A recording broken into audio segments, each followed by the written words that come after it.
주시는 하나님의 말씀은 구약 성경 사사기 2장 1절에서 10절까지의 말씀입니다. 여호와의 사자가 길갈에서부터 복임으로 올라와 말하되 내가 너희를 애굽에서 올라오게 하여 내가 너희의 조상들에게 맹세한 땅으로 들어가게 하였으며 또 내가 이르기를 내가 너희와 함께한 언약을 영원히 어기지 아니하리니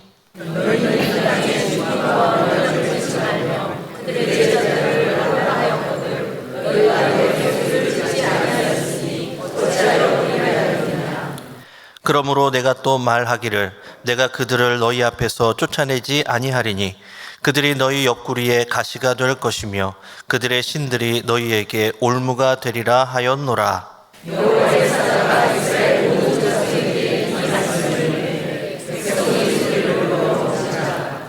그러므로 그곳을 이름하여 복임이라 하고 그들이 거기서 여호와께 제사를 드렸더라.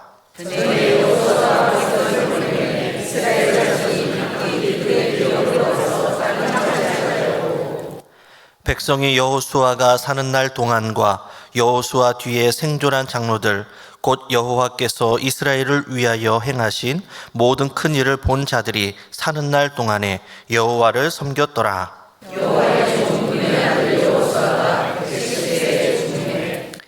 무리가 그의 기업의 경내 에브라임 산지 가스산 북쪽 딥낫 헤레스에 장사하였고 그 세대의 사람도 다 그 조상들에게로 돌아갔고 그 후에 일어난 다른 세대는 여호와를 알지 못하며 여호와께서 이스라엘을 위하여 행하신 일도 알지 못하였더라. 아멘.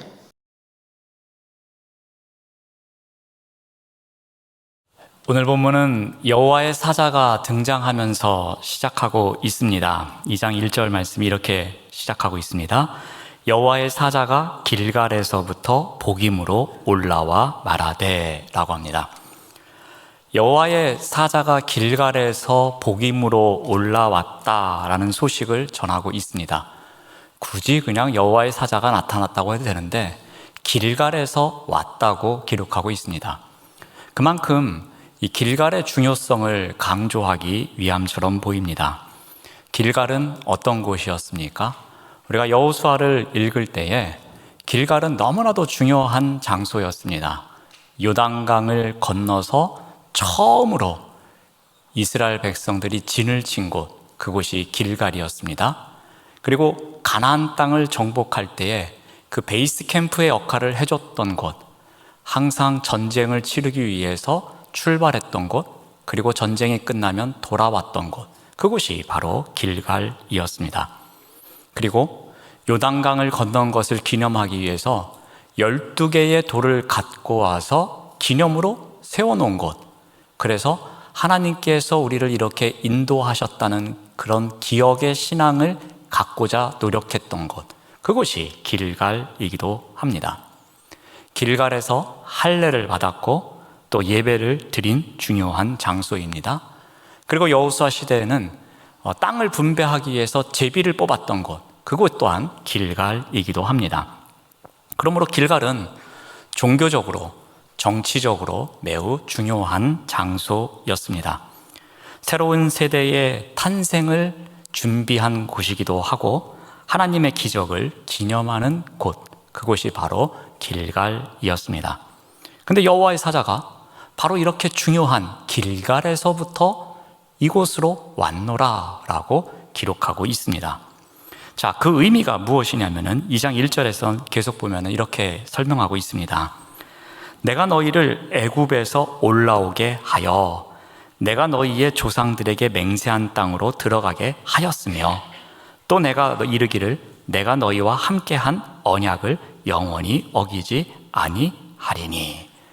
하나님께서는 이 길갈이 담고 있는 의미, 그 의미를 다시 한번 말씀해 주십니다. 가나안 땅에 들어오게 했던 그 역사를 기억하는 가운데 이 길갈을 통해서 다시 한번 상고하게 합니다.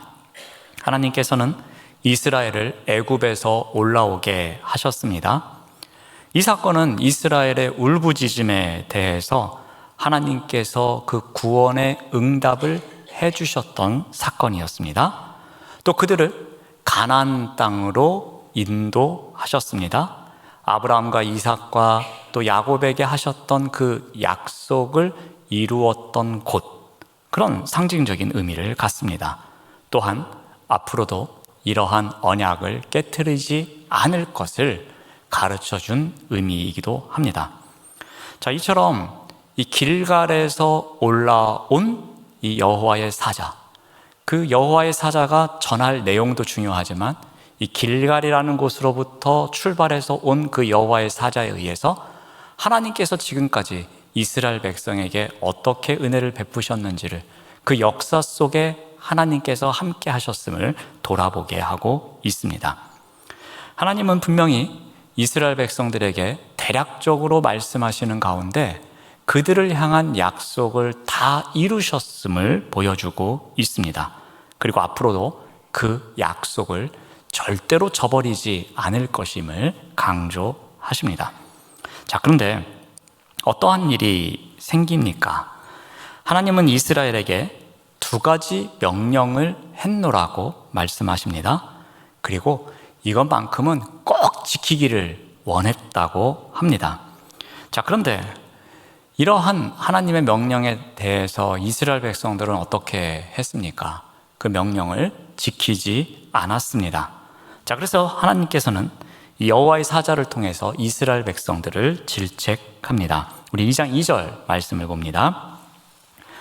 너희는 이 땅의 주민과 언약하지 말며 그들의 제단들을 헐라하였거늘 너희가 내 목소리를 듣지 아니하였으니 어찌하여 그리했느냐? 라면서 지금 꾸짖고 있습니다.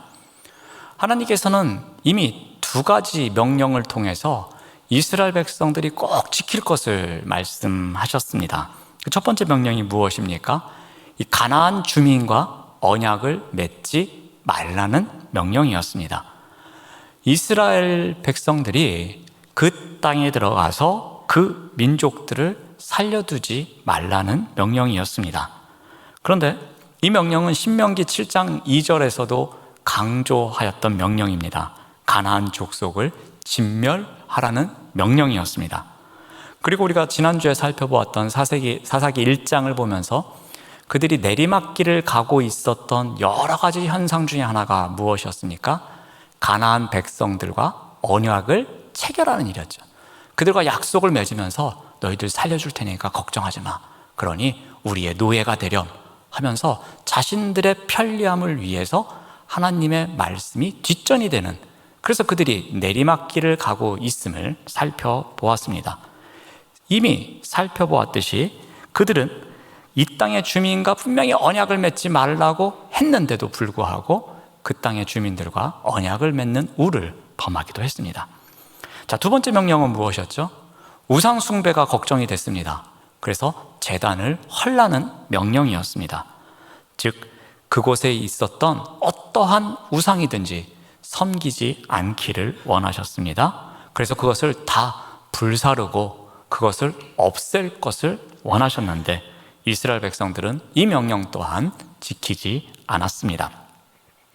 자, 하나님은 이스라엘 백성이 이 두 가지 명령을 어겼다고 말씀하시면서 어찌 그리하였느냐 라면서 수사 의문문으로 질책하고 있습니다. 이 의문문 속에는 어떠한 의미가 담겨져 있겠습니까?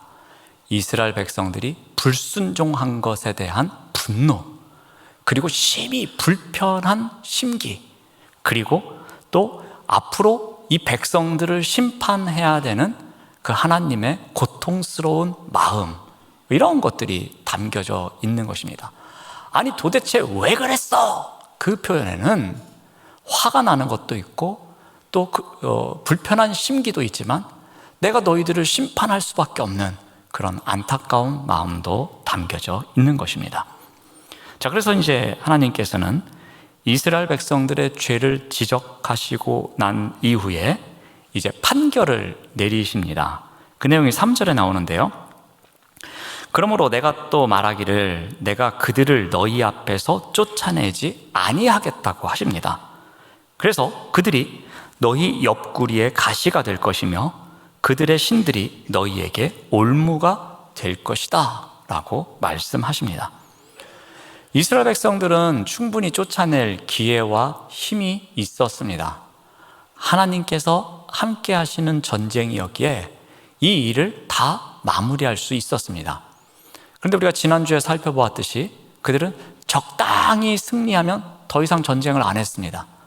골짜기에 적당히 적들을 놔두고 그 적들을 어떻게 활용할까만 몰두했습니다.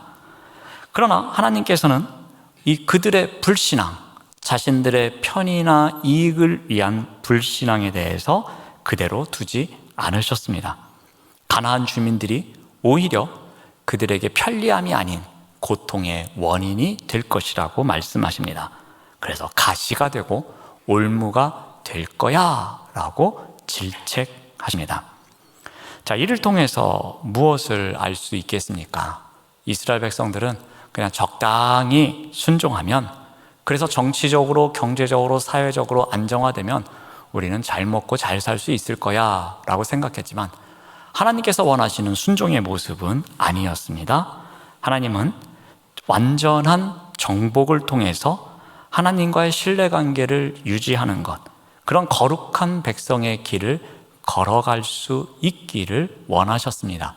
근데 이스라엘 백성들은 그것을 선택하지 않았습니다. 자, 하나님은 여호와의 사자를 통해서 이스라엘이 무엇을 잘못했는지, 그리고 이에 대한 결과가 무엇인지를 말씀하십니다. 그들이 두 가지 명령을 어겼고 그 결과 어떠한 일이 생길 것인지에 대해서 설명하셨습니다. 자, 이제 이러한 판결을 들은 이스라엘 백성들의 반응입니다. 우리 4절 말씀을 봅니다. 여호와의 사자가 이스라엘 모든 자손에게 이 말씀을 이르매 백성이 소리 높여 운지라 라고 합니다. 이들의 울음은 자신들의 죄를 깨닫는 울음입니다.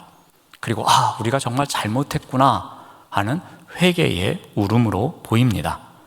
하나님의 신실하심과 그 은혜를 배신하고 자신들이 불순종했음에 대한 회개의 눈물로 보여집니다.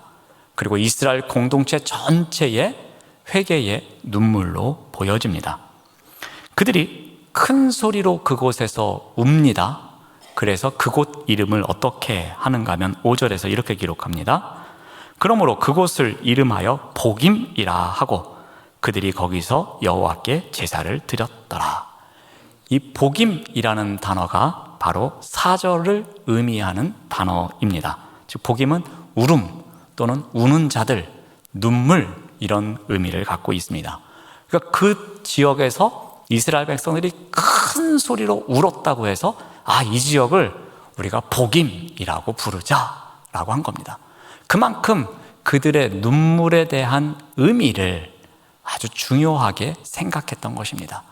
이 복임이라는 곳에서 우리가 눈물을 흘림으로써 우리가 잘못한 것을 깨닫고 그것을 하나님 앞에 잘못했으니 우리를 용서해 주십시오 라는 마음으로 예배를 드린 장소를 강조하기 위함입니다. 그래서 5절 끝부분에도 보면은 거기서 여호와께 제사를 드렸더라 라고 합니다. 그곳에서 하나님과의 관계를 회복하기 위해서 무엇인가 제물을 드렸을 것이고 그 제물을 태우는 가운데 하나님과의 관계가 회복되기를 간절히 바랬을 것입니다. 그러한 일이 바로 이 복임이라는 곳에서 일어납니다.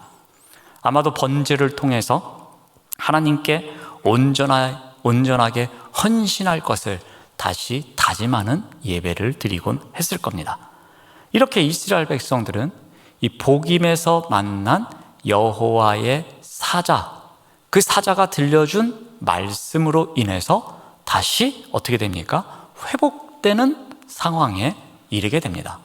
그러니까 우리가 보기에는 최상의 시나리오입니다. 뭔가 잘못했습니다.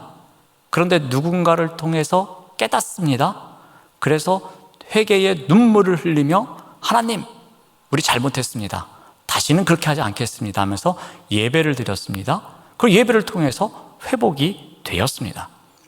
자, 그런데 잠시 후에 살펴보겠지만 10절에서 이들이 또다시 그렇지 않은 모습을 보이게 됩니다. 이 복임의 회개가 그렇게 오래가지 못했다는 것입니다. 하나님의 질책과 판결을 듣고서 그들은 분명히 찔림이 있었고 애곡이 있었습니다. 그런데 이 회개가 오래가지 못했다는 것입니다. 이 회개가 별로 효과가 없었습니다. 그들은 아주 빠른 시간에 변심합니다. 그들은 악을 행하는 자리로 다시 나아갑니다. 이것이 가장 큰 문제였습니다.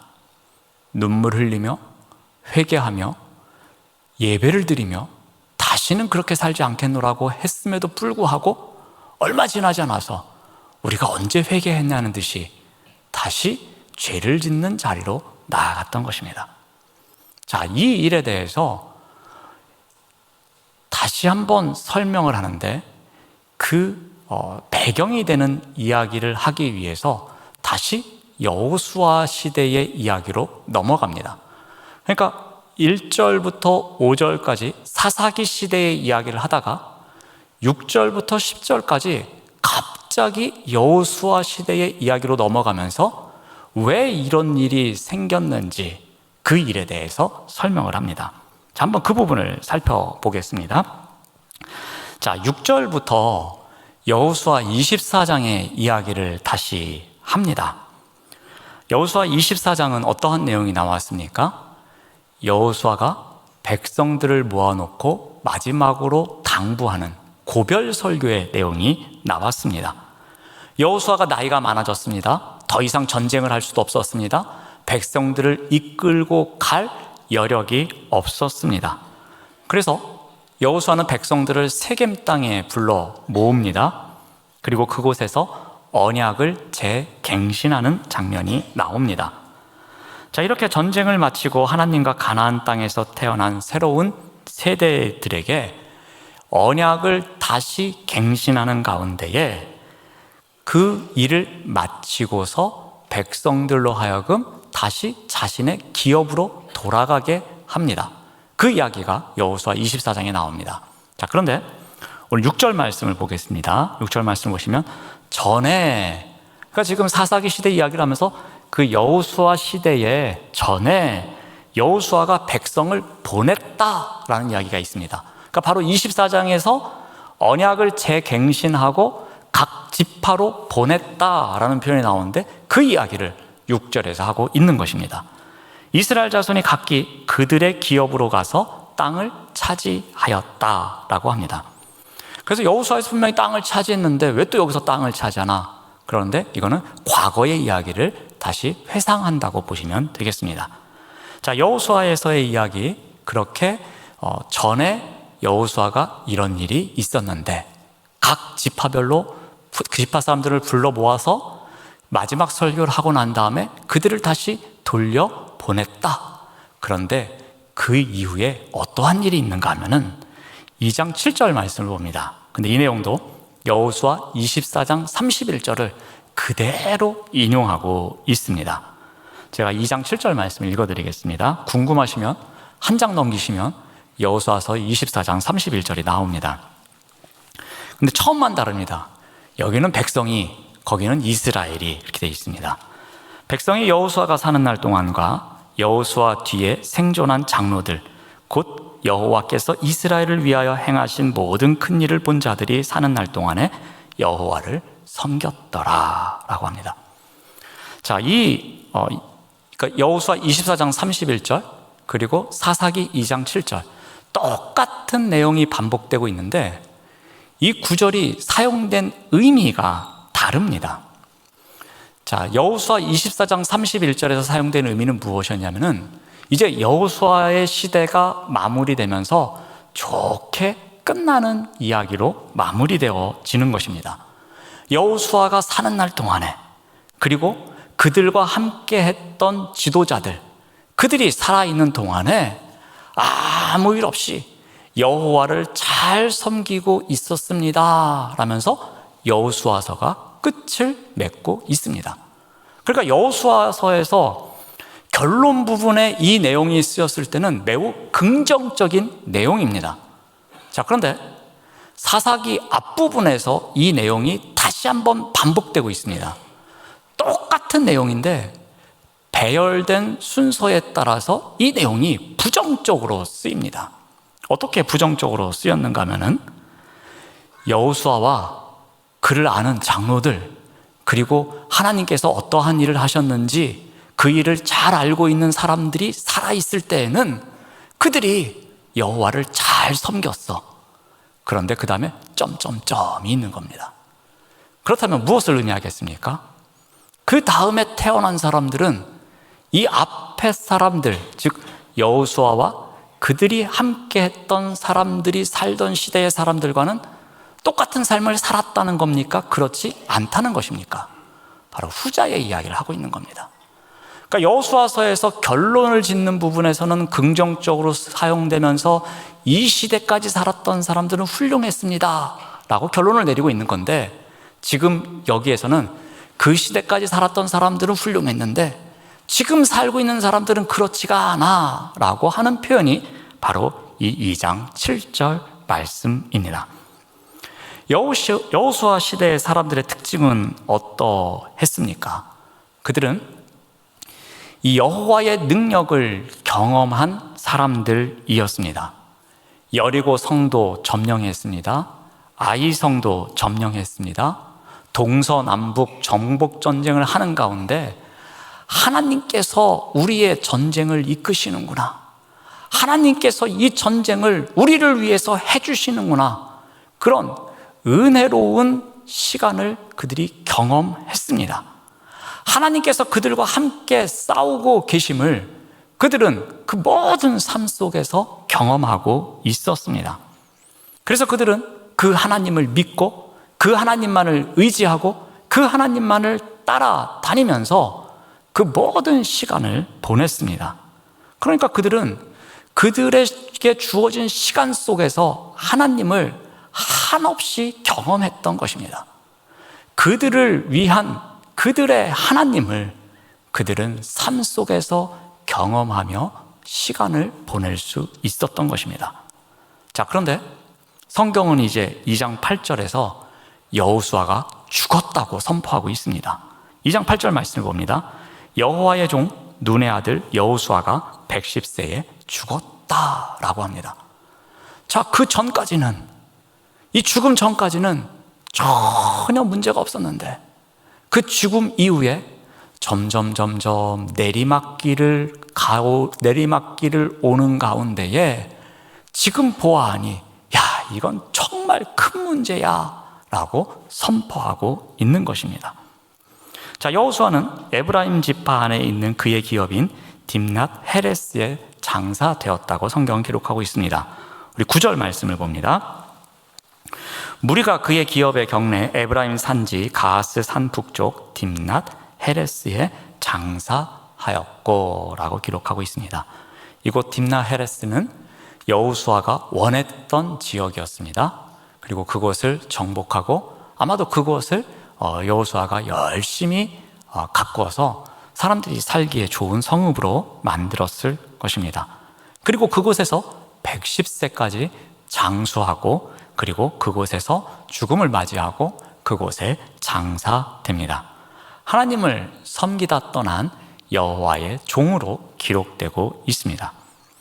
그러니까 여호수아는 이렇게 죽음을 맞이했다고 기록하면서 그 장래 보고가 이 가나안 정복은 아무 문제 없이 성공적으로 이루어졌다는 것, 마치 여호수아 24장의 마무리처럼 이곳 이 8절과 9절을 통해서 그 전쟁, 그 정복은 전혀 문제가 없었어. 그때까지는 잘 되고 여호수아가 죽고 나서 장례 치르는 것도 전혀 문제가 없었고 그때까지는 우리가 행복했지, 그런 의미를 담고 있습니다. 자, 그런데 오늘 우리가 읽은 본문의 마지막 절은 어떻게 기록하고 있습니까? 우리 10절 말씀을 봅니다. 그 세대의 사람도 다 그 조상들에게로 돌아갔습니다. 그러니까 여호수아와 함께 살던 사람들입니다. 그 후에 일어난 다른 세대입니다. 소위 다음 세대입니다. 그들은 여호와를 알지 못했습니다. 여호와께서 이스라엘을 위하여 행하신 일도 알지 못했습니다 라고 기록하면서 오늘 본문을 마치고 있습니다. 자, 이 구절은 여호수아 이후의 세대들의 상황, 그러니까 여호수아를 비롯해서 그 시대에 함께 살았던 사람들 이전 세대라고 하면은 이제 다음 세대의 이야기를 하고 있는 것입니다. 그래서 다시 2장 10절을 통해서 2장 6절부터 9절까지 여호수아 시대로 갔던 이야기, 회상했던 이야기가 10절에서 다시 사사 시대로 돌아오고 있습니다. 그래서 원래 현재 시점으로 다시 돌아오고 있습니다. 여호수아가 죽고 그를 아는 장로들도 리더들도 다 죽었습니다. 이제 그를 이어서 이 백성들을 이끌어갈 영적 지도자가 없음을 이 표현을 통해서도 나타내고 있습니다. 그들은 여호와도 몰랐다고 합니다. 그리고 여호와께서 행하신 일도 몰랐다라고 기록하고 있습니다. 물론 이들이 하나님이 누구신지 전혀 모르지는 않았을 것입니다. 그런데 성경에서는 그들이 알다, 알지 못하다라는 해서 이 알다라는 단어를 사용하고 있습니다. 이 단어는 정보의 입력만을 이야기하는 것이 아닙니다. 이 단어가 갖고 있는 의미는 관계성이 함축되어 있습니다. 그러니까 이들이 하나님의 이름을 들어보긴 들어보았습니다. 그런데 이 다음 세대는 하나님을 경험하지 못한 겁니다. 하나님을 들어서 하나님, 우리 조상들이 섬기던 신이지, 나도 믿어줄 수 있지, 그냥 그 정도로 정보는 입력되어 있는 상황입니다. 근데 그 하나님을 인격적으로 만나지 못하고 그 하나님의 능력을 경험해 보지 못해서 실제 그 하나님이 누구신지 온전히 그 관계성에서 형성된 알미 없는 상황입니다. 여호수아 시대 사람들이 가졌던 신앙이 지금 사사 시대의 다음 세대들에게 단절된 것을 이 하나의 표현을 통해서 나타내주고 있습니다. 그 후에 일어난 다른 세대들, 그 후에 다음 세대들은 하나님을 알지도 못했고 하나님이 하신 일을 들어본 적도 없고 그 하나님이 하신 일을 경험해 보지도 못한, 그렇게 신앙이 단절되었음을 선포하고 있는 것입니다. 그것을 여호수아의 죽음을 기점으로 성경에서는 이야기하고 있습니다. 왜 이 다음 세대, 이 새로운 세대는 여호와를 알지 못하게 되었을까요? 우리가 추측해서 알 수 있겠지만 그 이유는 이전 세대가 이 다음 세대에 대해서 여호와에 대한 교육을 제대로 하지 못했기 때문이라고 그 이유를 찾을 수 있습니다. 분명히 여호수아는 이제 내가 죽을 때가 다 되어가는구나, 그것을 알았습니다. 그래서 여호수아가 마지막으로 한 아주 중요한 일이 무엇이었습니까? 아까 서두에서도 말씀드렸지만 세겜의 이스라엘 백성들을 모으는 일이었습니다. 그리고 그들에게 마지막으로 고별 설교를 하는 것이었습니다. 여러분, 고별 설교의 가장 중요한 내용이 무엇이었습니까? 하나님이 어떠한 분이신지, 하나님이 우리 백성의 역사 속에서 어떠한 일을 하셨는지 그 하나님을 상기시키는 내용, 그 내용이 이 고별 설교의 핵심이었습니다. 그래서 그 언약을 다시 재갱신하는 내용이 이 24장에 나왔습니다. 그리고 그 언약을 맺은 백성으로서 어떻게 살아가야 되는지 다시 한번 당부하는 내용이었습니다. 그리고 그 설교를 마치면서 여호수아가 뭐라 그럽니까? 오직 나와 내 집은 여호와만을 섬기겠노라. 너희들은 어떻게 하겠니? 라고 물어보는 그 장면이 나옵니다. 하나님의 말씀을 따라서 살아야 한다고 신신당부를 했습니다. 그러자 백성들이 또 어떻게 답변합니까? 우리가 결단코 여호와를 버리고 다른 신들을 섬기지 않겠습니다 라고 그들 또한 맹세하고 선포했습니다. 자, 이렇게 여호수아가 마지막으로 당부하고 그리고 백성들이 결단했음에도 불구하고 사사기로 넘어오자마자 어떠한 일이 생깁니까? 가나안 땅에서 태어난, 그래서 가나안 땅에서 살고 있었던 다른 세대들, 그 다음 세대들은 자신들이 누리는 것이 당연한 줄 알았습니다. 하나님의 구원, 이 가나안 정복, 그들에게는 그냥 옛날 이야기였습니다. 그냥 부모님이 해주시는 옛날 이야기일 뿐 나와는 상관없는 이야기였습니다. 그들의 기억에서 점점 사라져 갔을 것입니다. 절기가 되면 의무적으로 나와서 뭔가 하는 척은 했을 것입니다. 그런데 과연 이 절기를 통해서 자신들이 어떤 의미를 깨달아야 하는지 전혀 몰랐을 것입니다. 그냥 스쳐 지나가는 하나의 이야기처럼 들려졌을 것입니다. 하나님에 대한 교육이 점점 힘들어졌을 것입니다. 그러면서 다른 세대들은 이 하나님을 경외하는 일이 점점 힘들게 됩니다. 신앙이 단절된 모습을 보여줬을 것입니다. 이 사건을 통해서, 이 이야기를 통해서 우리가 무엇을 배울 수 있겠습니까? 각 세대는 자신이 직접 하나님을 경험해야 한다는 사실을 우리가 배울 수 있습니다. 이스라엘 백성도 그러했듯이 그 여호수아와 그리고 그와 함께 했던 리더들, 그 많은 사람들이 떠나간 이후에 하나님을 경험하지 못했던 그들이 하나님을 떠났던 것처럼 우리의 다음 세대들 또한 그들 세대에 맞는 하나님을 경험하지 못하는 이상 그들 또한 하나님을 쉽게 떠날 수 있다는 사실입니다. 새로운 세대가 하나님을 알지 못하는 것은 하나님에 대한 지식이 없어서가 아닙니다. 이스라엘 백성들의 이 사사기 시대를 살았던 사람들도 하나님에 대해서는 지식적으로 끊임없이 들었을 것입니다. 절기가 무엇이고 유월절이 무엇이고 또 맥추절이 무엇이고 이런 절기 가운데서 우리가 무엇을 기억해야 되고 아마도 끊임없이 들었을 겁니다. 쉐마 하면서 이것저것 많이 들었을 것입니다. 그런데 그것이 그들의 다음 세대들의 지식에만 머물렀던 것입니다. 그들이 하나님을 경험하지 못했던 것입니다. 그들이 하나님의 역사를 체험하지 못했습니다.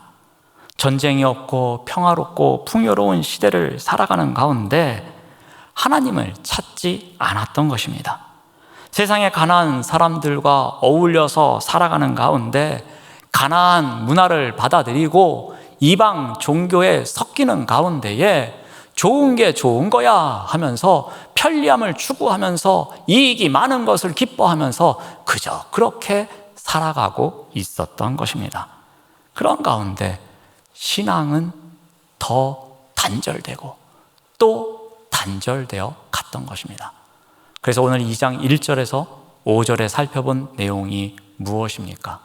그러한 삶을 살아가고 있는 자들에게 복임에서 여호와의 사자가 나타나서 그들에게 너희들 하나님께서 두 가지 명령을 하셨는데 왜 둘 다 지키지 않고 이렇게 되었느냐? 도대체 이 일이 무슨 일이냐? 라면서 책망하고 있었던 것입니다. 너희들이 이렇게 했기에 이제 너희들에게 올무가 되고 너희들에게 가시가 된다는 그러한 경고의 메시지를 전해줍니다. 우리 또한 우리의 다음 세대들이 하나님을 경험할 수 있도록 잘 가르쳐야 할 것입니다. 신앙이 단절되지 않도록 우리의 다음 세대들이 하나님을 경험할 수 있도록 우리의 가르침이 정말 최선을 다하는 일이 있어야 할 것입니다. 이 일이 우리 교회뿐만 아니라 가정에서 함께 이루어져야 할 것입니다. 그래서 우리의 다음 세대가 하나님의 말씀을 온전히 배우고 살아나갈 수 있도록 훈련하는 일이 우리에게 있어야 할 것입니다. 이에 대한 구체적인 내용은 오늘 더 하면은 근로자의 날인데 너무 길게 설교한다고 화를 내실까 봐 주일날 이어서 하도록 하겠습니다. 기도하겠습니다. 하나님 감사합니다. 다음 세대에게 신앙이 단절되지 않도록 더욱 힘쓰는 우리 교회가 되도록 인도하여 주시옵소서. 무엇보다도 다음 세대가 하나님의 말씀을 통해 하나님을 경험할 수 있도록 최선을 다해 가르치는 우리 교회가 되도록 인도하여 주시옵소서. 예수님의 이름으로 기도드립니다. 아멘.